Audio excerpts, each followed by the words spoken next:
자, 오늘 말씀은 누가복음 14장 1절부터 14절까지입니다. 제가 읽도록 하겠습니다. 어느 안식일에 예수께서 바리새파 사람의 지도자들 가운데 어떤 사람의 집에 음식을 잡수시러 들어가셨는데 사람들이 예수를 지켜보고 있었다. 그런데 예수 앞에 수종병 환자가 한 사람 있었다. 예수께서 율법 교사들과 바리새파 사람들에게 물으셨다. 안식일에 병을 고치는 것이 옳으냐 옳지 않느냐. 그들은 잠잠하였다. 예수께서 그 병자를 손으로 잡아서 고쳐주시고 돌려보내신 다음에 그들에게 말씀하셨다. 너희 가운데서 누가 아들이나 소가 우물에 빠지면 안식일이라도 당장 끌어내지 않겠느냐. 그들은 이 말씀에 대답할 수 없었다. 예수께서는 초청을 받은 사람들이 윗자리를 골라 잡는 것을 보시고 그들에게 비유를 하나 말씀하셨다. 네가 누구에게 혼인잔치에 초대를 받거든 높은 자리에 앉지 말아라. 혹시 손님 가운데서 너보다 귀한 사람이 초대를 받았을 경우에 너와 그를 초대한 사람이 와서 너더러 이분에게 자리를 내드리시오 하고 말할지 모른다. 그러면 너는 부끄러워하며 가장 낮은 자리로 내려가 앉게 될 것이다. 네가 초대를 받거든 가서 맨 끝자리에 앉아라. 그리하면 너를 청한 사람이 와서 너더러 친구여 윗자리로 올라 앉으시오 하고 말할 것이다. 그때 너는 너와 함께 앉은 모든 사람 앞에서 영광을 받을 것이다. 누구든지 자기를 높이면 낮아질 것이요 자기를 낮추면 높아질 것이다. 예수께서는 자기를 초대한 사람에게도 말씀하셨다.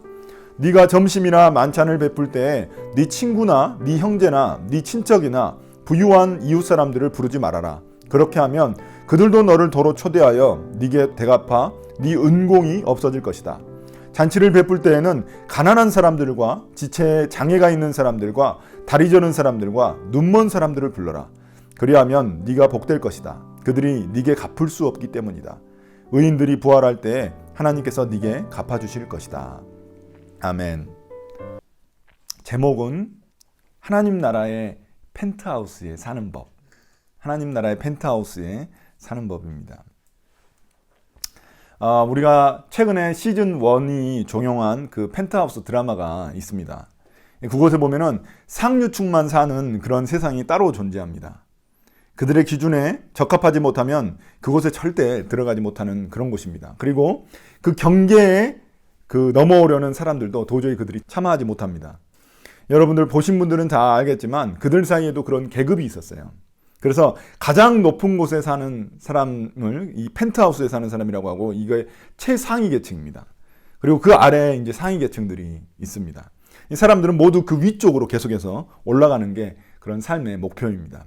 그런데 그런 모습이 이런 어른들에게만 있는 것이 아니라 아이들에게도 있습니다. 학교에서 상류층 아이들만 따로 무리지어가지고 그들끼리만 다니고 또 드라마에서만 이런 이야기를 보는 게 우리가 아닙니다. 우리가 사는 세상에서도 아이들끼리 서로 계급을 나누면서 그렇게 살아갑니다.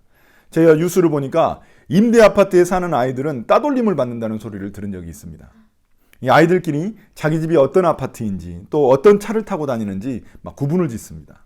심지어 옷 브랜드까지 보면서 자신을 구분 지으려고 합니다. 이런 세상이 너무나 역겹지 않습니까? 저는 좀 역겨운데. 여러분들은 사람을 맨 처음 볼 때 무엇부터 보시나요? 제가 아는 사람은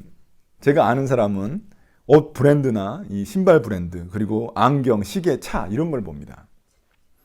이제부터 그러나 우리가 함께 살펴볼 말씀에는 전혀 다른 종류의 펜트하우스가 등장합니다. 오늘 말씀에 등장하는 이야기에는 이 식사라는 공통 분모가 있습니다. 이 식사는 당시 유대인들에게는 종교적으로 사회적으로 아주 중요한 역할을 했습니다. 그래서 종교적으로는 그들은 음식 규례들을 정해가지고 무엇을 먹을까, 또 어떻게 먹을까, 또 누구와 함께 먹을까 이런 것들을 정했습니다.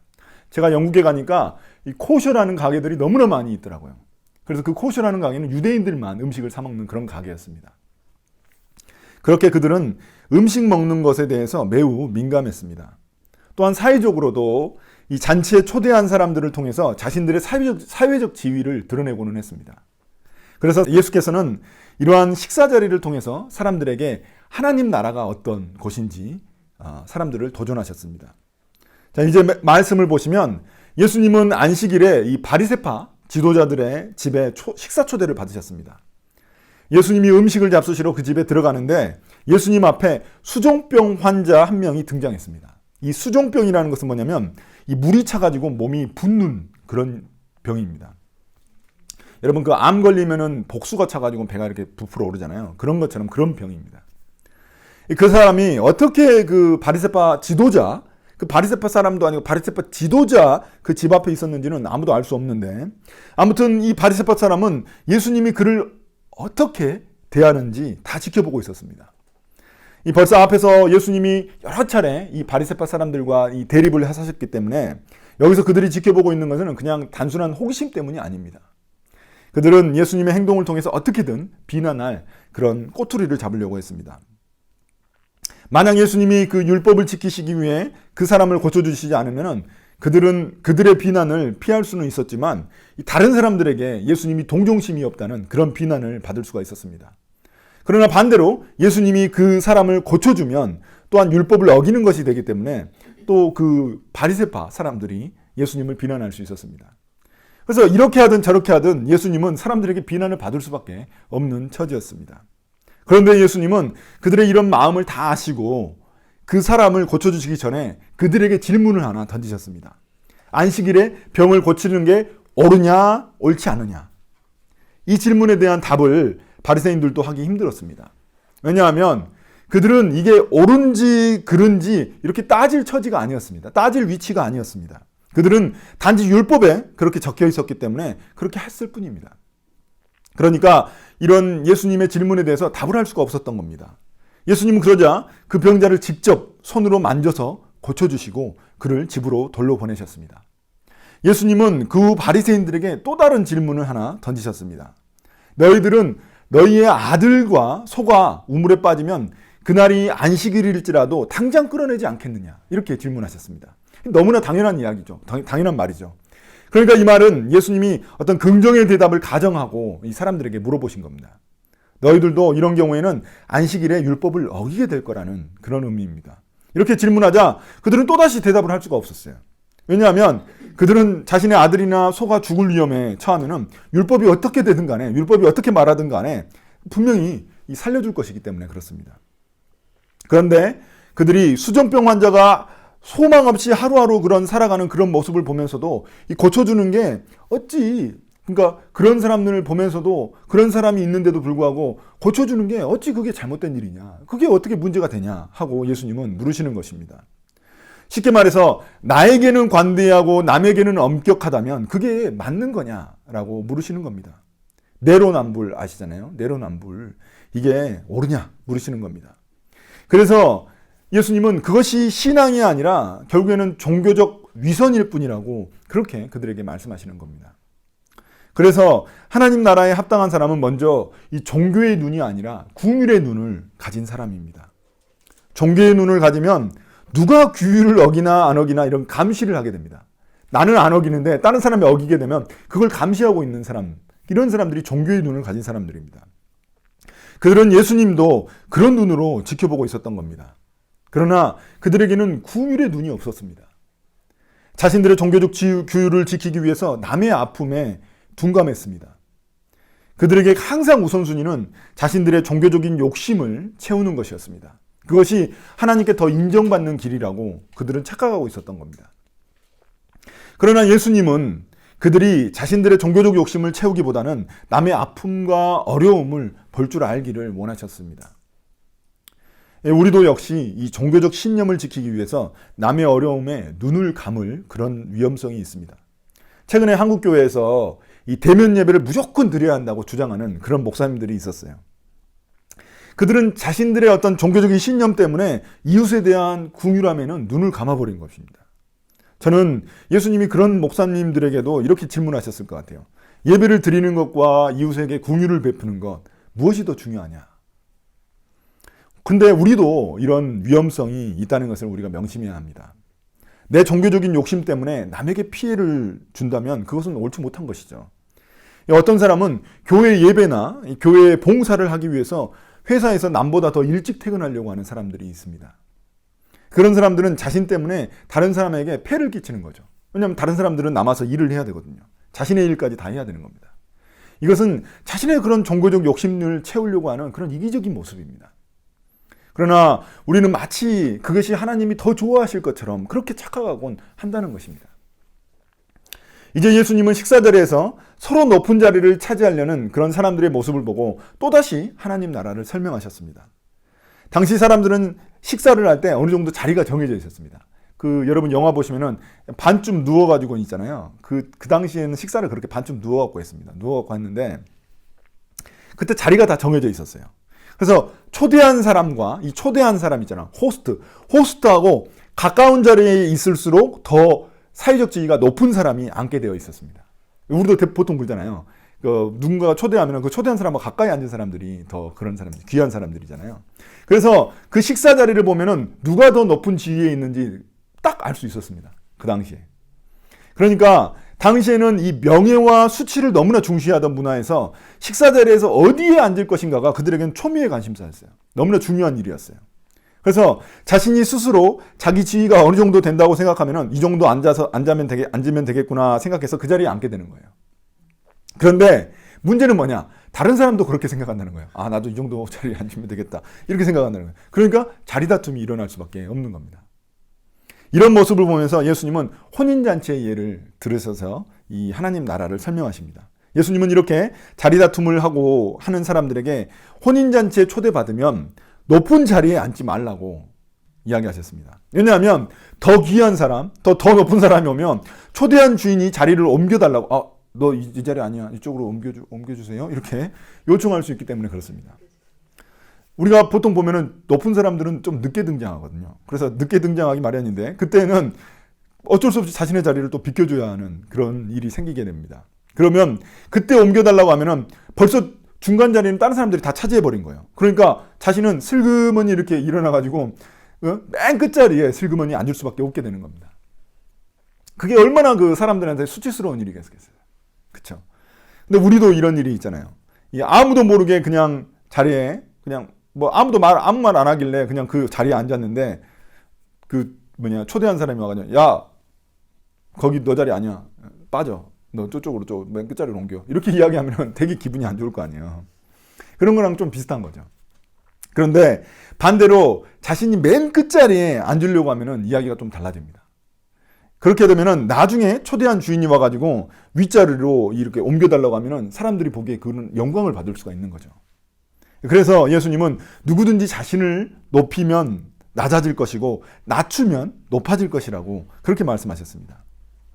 그런데 이거는 우리가 보기에는 삶의 지혜잖아요. 우리가 보기엔 삶의 지혜입니다. 근데 삶의 지혜지만 예수님은 이것이 무엇인가의 어떤 비유라고 말씀하셨어요. 예수님은 이 비유를 통해서 하나님 나라의 원리를 설명하시려고 한 것입니다. 하나님 나라는 마치 하나님이 우리를 초청한 혼인잔치와 같기 때문에 그렇습니다. 그곳에서는 우리가 높은 자리를 차지하려고 하면 오히려 낮은 자리로 쫓겨나가지고 수치를 당하게 된다는 겁니다. 앞서 바리새인들은 이 식사와 관련된 율법을 철저히 지키면 하나님 나라에서 높은 자리에 앉을 줄 그렇게 착각하고 있었습니다. 그러니까 그들은 이 땅에서 높아지려는 마음은 오히려 하나님 나라에서는 낮은 자리에 처하게 된다는 그런 사실을 몰랐던 겁니다. 오히려 이 땅에서 겸손하게 자신을 낮추며 남을 섬기는 사람은 하나님 나라에서는 윗자리에 앉게 된다는 것입니다. 왜냐하면 하나님 나라 혼인잔치에서는 어떤 사회적 지위로 그 자리가 결정되는 게 아니기 때문에 그렇습니다. 하나님 나라는 자신을 겸손히 낮추며 다른 사람을 섬기는 그 모습을 통해서 그 자리가 결정되게 됩니다. 우리가 한 가지 주의할 점은 내가 하나님 나라에서 높아지기 위해 의도적으로 이 땅에서 낮아지려는 그런 동기를 가져서는 안 된다는 것입니다. 그것은 왜냐하면 결국 높아지려고 하는 그런 마음하고 동일한 마음이 되기 때문에 바리새인들하고 똑같이 돼버리는 꼴이 됩니다. 그렇기 때문에 그런 의도를 가지고 의도적으로 내가 이 땅에서 낮은 자리에 앉으려고 해서는 안 된다는 것입니다. 우리가 이 땅에서 겸손히 나보다 남을 낮게 여기는 것이 아니라 낮게 여겨야 하는 이유는 그것이 하나님 백성으로서 마땅히 해야만 하는 그런 일이기 때문에 그렇습니다. 그리고 우리가 잘 알다시피 진짜 겸손한 사람은 자신이 겸손한지도 모릅니다. 예수님의 비유는 그런 사람에게 해당되는 말입니다. 그런데 이 비유에서 가장 중요한 것은 하나님 나라의 높은 자리, 낮은 자리 이런 게 아닙니다. 여기서 이 이야기의 핵심은 뭐냐면 그 자리에 반전이 일어난다는 데 있습니다.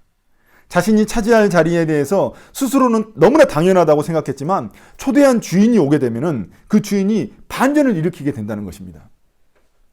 이 말은 결국 이 땅에서 자신이 하나님 나라 천국에 들어가기에 충분한 자격이 있다고 여기는 사람은 오히려 그 하나님 나라에 들어가기 힘든 사람이 될 수 있다는 그런 경고입니다. 그러나 자신이 하나님 나라 천국에 들어가기에 자격이 없는 사람인데 내가 이렇게 구원받은 것은 모두 다 하나님의 은혜다라고 여기는 사람은 오히려 그 사람이 천국에 하나님 나라에 들어갈 가능성이 높다는 것입니다. 이게 바로 누구든지 스스로 자기를 높이면 낮아질 것이고 낮추면 높아질 것이라는 진정한 의미라는 것입니다. 그러므로 우리가 두 번째로 생각할 수 있는 것은 하나님 나라에 합당한 사람은 낮은 데 마음을 두는 그런 사람이라는 것입니다. 마지막으로 예수님은 이 초대자인 바리새인 지도자에게도 이 호스트에게도 한 말씀을 하셨는데 이것도 역시나 이 하나님 나라에 대한 비유입니다. 12절에서 예수님은 초대자에게 점심이나 만찬을 베풀 때 친구, 형제, 친척, 부유한 이웃을 초대하지 말라고 하셨습니다. 왜냐하면 그렇게 하면 그들이 다시 나를 또 초대해가지고 그것을 되갚을 것이기 때문에 그렇습니다. 이 당시 문화에서는 내가 누군가를 초대하잖아요. 그럼 그 사람도 나를 초대해가지고 그 호의를 되갚고는 했습니다. 이것이 서로의 그런 어떤 명예를 유지하는 그런 방법이었습니다. 예를 들어서 누구를 초대하느냐에 따라서 그 사람의 명예가 달라졌어요. 명예가 높아지기도 하고 낮아지기도 했습니다. 누구를 초대하느냐에 따라서. 부유한 자, 또 사회적 지위가 높은 자를 초청하면은 그 초대한 사람의 명예도 같이 높아졌습니다. 급이 달라진 거예요, 급이. 그럼 다음번에는 그 초대받은 그 사람이 또 자신을 초대하게 되는 거거든요. 그러니까 그런 원리가 작동하고 있었기 때문에 높은 사람들은 가난한 자나 사회적으로 약자들을 절대 초대하려고 하지 않았습니다. 왜냐하면 자신의 명예가 그만큼 손상되기 때문에, 낮아지기 때문에, 급이 낮아지기 때문에 그렇습니다. 그런데 예수님은 여기에서 오히려 가난한 자들, 또 장애가 있는 자들, 또 다리 저는 자들, 눈먼 자들을 그 잔치에 초대하라고 말씀하시는 겁니다. 이 사람들은 그 당시에는 아무도 초대하려고 하지 않았던 그런 사람들입니다. 불청객이었어요, 불청객. 그런데 예수님은 오히려 그들을 잔치에 초대하라고 말하는 것입니다. 그 이유는 그들이 아무것도 되갚을 수 없는 그런 사람들이기 때문에 그렇습니다. 그렇기 때문에 오히려 하나님께서 그것을 되갚아 주신다고 말씀하시는 것입니다. 예수님은 사람들이 누군가에게 좋은 대접을 받으려고 하기보다는 누군가를 대접하기를 바라셨습니다. 그리고 더 나아가서 내가 대접받기 위해서 남을 대접하기보다는 어떠한 보상도 기대할 수 없는 그런 사람들을 대접하기를 바라셨습니다. 그런데 여기서 우리가 조심해야 될 점은 그 하나님 나라의 보상이라는 것은 이 땅에서 보상이 주어질 것을 기대하지 않아야만 주어진다는 겁니다. 물론 우리가 이 선행을 이 땅에서 베풀면은 우리가 살고 있는 이 땅에서도 보상이 주어질 가능성이 높긴 합니다. 왜냐하면 사람들도 이 선을 행하는 사람들 다 알아보거든요, 결국에는. 그래서 몰래 선을 행한 사람도 결국에는 밝혀져가지고 막 상을 받기도 하고 그렇지 않습니까? 그런데 여기서 예수님이 말씀하시는 그 핵심은 뭐냐면 그 보상을 우리 스스로는 기대해서는 안 된다는 겁니다. 이 땅에서 뭔가를 받을 것을. 처음에 바리새인들은 안식일에 예수님이 그 수종병 걸린 사람을 고치는 것에 대해서 문제 제기를 했었습니다. 그 병 걸린 사람은 바리새인 그 지도자의 초청을 받지 못했던 그런 사람이었습니다. 그런데 예수님은 그 바리새인 지도자에게 오히려 그런 사람들을 초대하라고 말씀하고 있는 겁니다. 어쩌면 이 말을 들은 그 바리새인은 화가 났을지도 몰라요. 그런데 예수님의 이런 말씀은 당시에 그 서로 주고받는 문화, 그리고 명예와 수치를 너무나 중시하던 그 문화에서 이런 예수님의 말씀은 완전히 혁명적인 그런 말씀이었던 거예요. 지금 우리에게도 마찬가지인 거죠. 그러나 우리가 여기서 중요한 점은 뭐냐면 이것이 마지막 때에 우리가 부활했을 때 그 마지막 때의 하나님 나라의 잔치를 비유하고 있다는 것입니다. 하나님은 우리가 이 땅에서 대가나 보상을 기대하지 않고 가난하고 소외된 사람들을 섬기면 마지막 우리가 부활한 그때 하나님 나라 잔치에서 그 모든 것들을 우리에게 갚아주신다는 것입니다. 우리가 연예인들 보면은 말로는 아무도 모르게 선행을 하고 싶었다고 이야기하지만 뉴스에 결국 다 나오잖아요.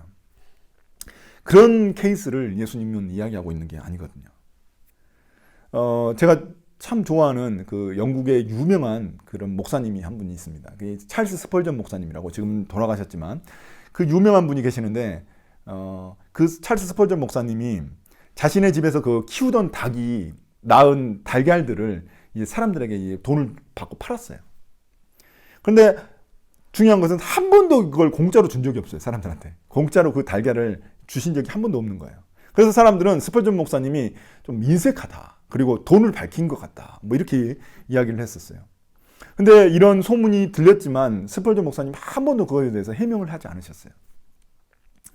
그런데 이제 나중에 이 스펄전 목사님이 돌아가시고 난 후에 그 진실이 밝혀졌어요. 알고 봤더니 그 스펄전 목사님은 그 계란을 판 돈으로 어려운 과부들을 돕고 계셨던 거예요. 근데 우리는 이제 사람들 오해한 거죠. 무조건 돈을 받고 파니까 그냥 공짜로 안 주고. 여러분 어떻습니까? 그래서 예수님께서 마지막으로 우리에게 하시는 말씀이 뭐냐면 하나님 나라에 합당한 자는 이렇게 되갚을 수 없는 사람들을 섬기는 사람들이라는 겁니다. 그러나 우리가 여기에서도 반드시 주의할 점이 한 가지 있습니다. 우리가 이 땅에서 선을 행한다고 해서 하나님 나라에서 보상을 받을 것을 또 기대해서는 안 된다는 거예요. 내가 이 땅에서 하나님 나라에서 뭔가 준 거야. 내가 더 높은 걸, 뭔가 더 좋은 걸 받기 위해서 이 땅에서 내가 선을 행해야지. 이래서는 안 된다는 거예요. 앞서 우리가 높은 자리, 낮은 자리 이야기할 때 이걸 벌써 제가 설명을 했었는데 하나님 나라에서 높은 자리에 차지하기 위해서 이 땅에서 낮은 자리를 의도적으로 차지하려고 해서는 하는 것은 그런 잘못된 동기라는 거예요. 그처럼 이 땅에서 선을 행하는 동기가 하나님 나라에서 더 큰 상을 보상으로 받기 위한 거라면 그것도 잘못된 생각이라는 겁니다. 이 땅에서 우리가 선을 행해야 된 동기는 주님도 우리에게 아무 대가 없이 십자가에서 자신의 생명을 우리에게 주셨기 때문에 그렇습니다. 그리고 하나님 나라에서 가장 큰 보상은 뭐냐면 우리에게 영원한 생명, 영생을, 구원을 주셨다는 것입니다. 그것 자체가 너무나 큰 것이기 때문에 더 이상 다른 것을 바랄 이유가 없는 것이죠. 마치 죽었다 살아난 사람이 가장 큰 선물인 생명을 얻었기 때문에 더 무언가 바란다면 염치 없는 사람이 되는 거랑 똑같은 겁니다. 우리가 예를 들어서 다이아몬드를 선물로 받았어요. 다이아몬드를 선물로 받았는데 진주까지 요구한다면 그건 너무 무리한 요구죠. 다이아몬드를 선물로 줬어 누군가. 근데 진주도 주러 가면은 너무 그거 한 거잖아요. 그런 거랑 똑같은 겁니다. 저는 오늘 말씀을 통해서 주님은 우리에게 하나님 나라를 도전하고 있습니다. 당시 사회에서는 부정한 자, 거룩한 자가 나눠져 있었어요. 잔치에 들어올 수 있는 자, 들어올 수 없는 자가 나눠져 있었습니다. 잔치에서 높은 자리에 앉을 수 있는 자, 낮은 자리에 앉은 자가 나눠져 있었어요. 그러나 지금 우리가 사는 세상도 그것과 별반 다르지 않다는 겁니다. 처음에 제가 말씀드린 대로 이 펜트하우스는 조금 그 드라마는 조금 과장되긴 했지만 분명히 우리들의 일그러진 자화상이거든요. 사람들은 자신과 다른 사람들을 분리시켜서 스스로를 높이려고 합니다. 사람들은 더 높은 자리에 올라가기 위해서 경쟁합니다. 자신만의 펜트하우스를 찾아 올라가려고 합니다. 그러나 예수님은 그 모든 것을 완전히 확 뒤집어 엎어버리셨어요. 우리에게 높아지기보다는 낮아지라고 하셨습니다. 그것은 이 하나님 나라에서 높아지는 것이기 때문에 그렇습니다. 보상을 기대하기보다는 아무 보상도 기대할 수 없는 사람들을 섬기라고 하셨습니다. 그것이 하나님 나라에서 보상을 받는 것이라고 말씀하셨습니다. 이렇게 하나님 나라는 세상 원리와 너무나 다릅니다. 우리는 어느 곳에 속할 것인지 이제 선택해야만 한다는 것입니다. 저는 우리 모두가, 우리 다카포 교회 식구들도 우리 모두가 하나님 나라에 들어가기에 합당한 그런 자들이 되기를 너무나 소망합니다. 주님 우리에게도 이렇게 도전하고 있으십니다. 그런 모든 우리가 되기를 예수님의 이름으로 축복합니다. 아멘. 오늘